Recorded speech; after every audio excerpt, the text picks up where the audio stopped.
iridescent hue.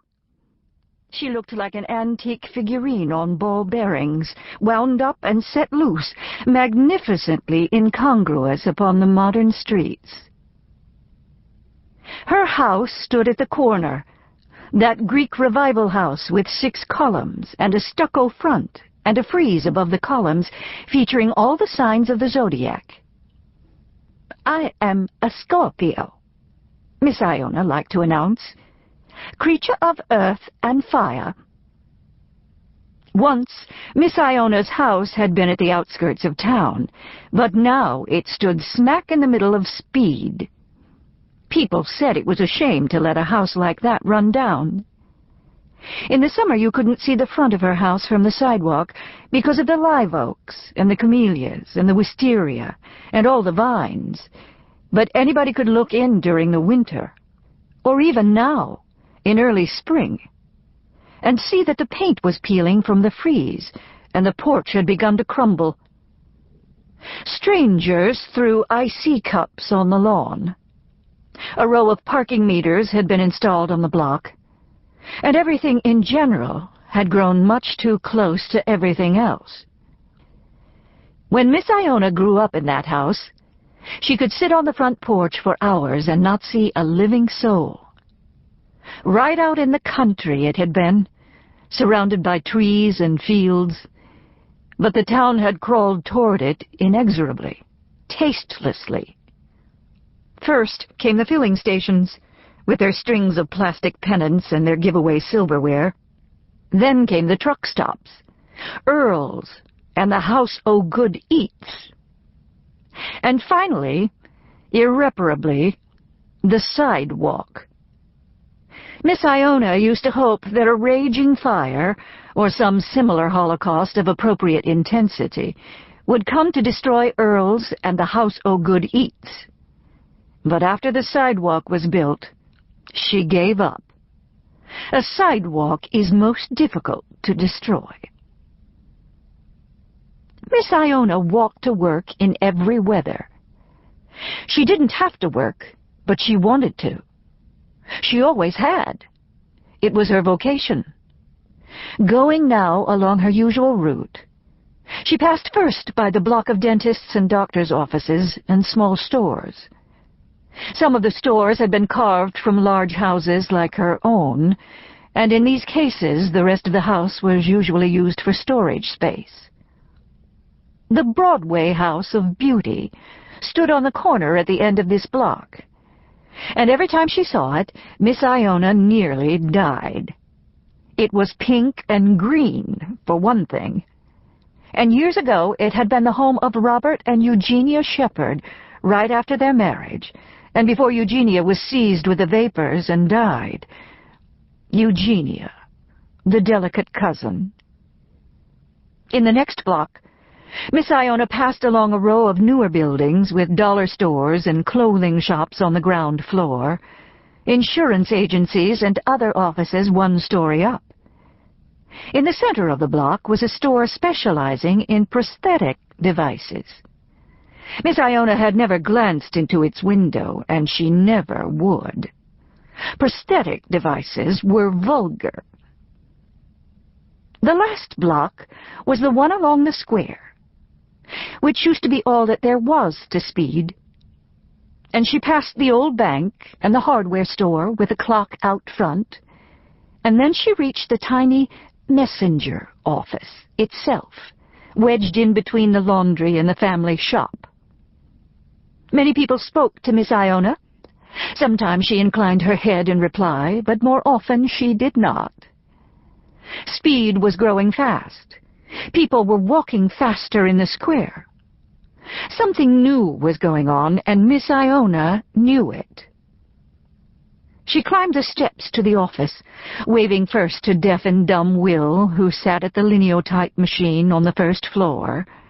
Will grinned and grinned. He was always grinning.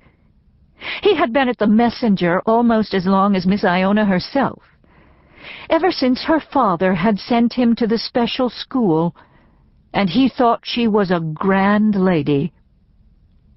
Sitting behind her father's old desk, Miss Iona nibbled delicately at a slice of candied orange peel and mused upon her destiny.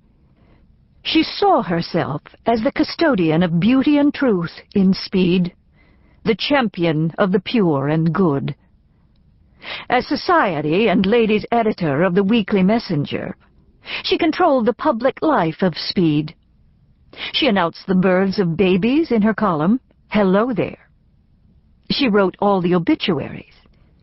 In between, she took care of weddings and anniversaries and parties and club meetings, and all the other important events that marked the passing of time in Speed. What was the good of having a party if Miss Iona didn't write it up? You might as well not have bothered. What was the good of wearing a silver lame dress if Miss Iona wrote you up in beige lace? The truth is what you read in the paper. Sometimes Miss Iona was incomprehensible.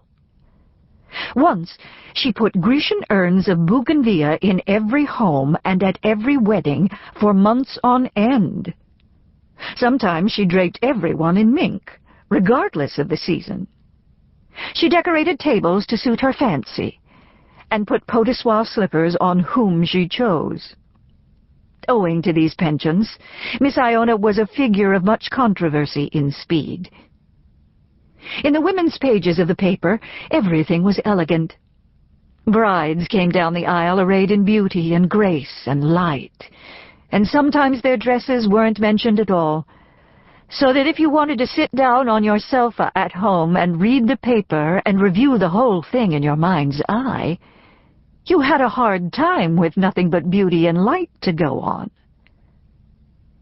Some people didn't like the way Miss Iona did obituaries, but there were others who held that they were beautiful. For one thing, the obituaries never read, "So-and-so is survived by."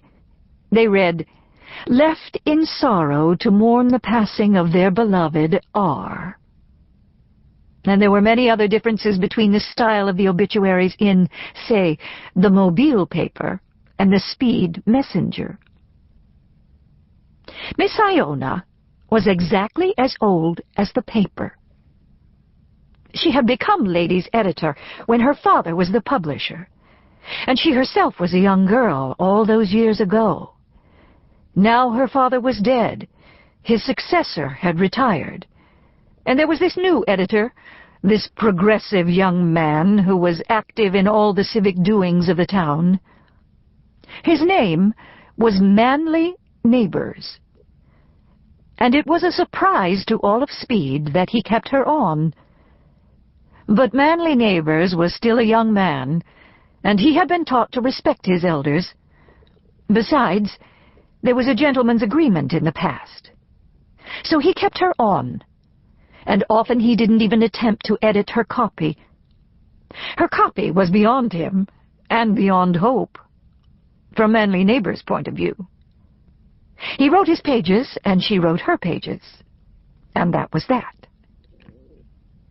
Besides Manly and Miss Iona, the Messenger's staff included Manly Neighbors' secretary, Susan Watkins, Charlie, the photographer, a man who came in to write up the high school games, two people, a middle-aged man and a married woman, who handled the advertising, various correspondents from the surrounding county, deaf and dumb Will on the linotype machine, and a legion of newsboys and menials who were concerned with the physical aspects of printing the paper.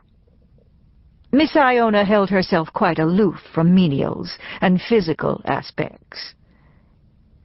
Manly was decent, but he was progressive. He hoped Miss Iona would die or retire soon, but he never voiced these thoughts.